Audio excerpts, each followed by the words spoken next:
markaasuu xasan albasri wuxuu ku leeyahay markaa taabiciintii qoladii aan nebiga soo gaadhayna saxaabada soo gaadhay ay wuxuu yidhi adraktu aqwaaman kanuu calaa awqaatihim ashaddu minkum xirsan calaa daraahimikum wa danaaniirikum anugu war waxaan soo gaadhay buu yidhi rag waktigoodu uga ilaalin badan oo uu kaga qiimo badan yahay sida idinku dirhamka iyo diinaarka u ilaalisaan yacni waktiga siday u ilaalinayaan bay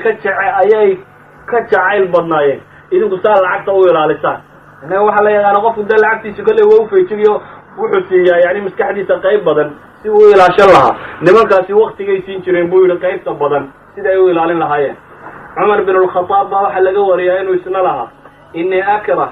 an ara almuslima laa fi amri dunyaa walaa fi amri ukhraa waa nacabahay buu yidhi inaan arko qof muslima aanto adduuniya to aakhira midna haynin qof muslim oo meel iska fadhiya inaan arko waa waxaan aada u kalahay buu yidhi amase u nacabay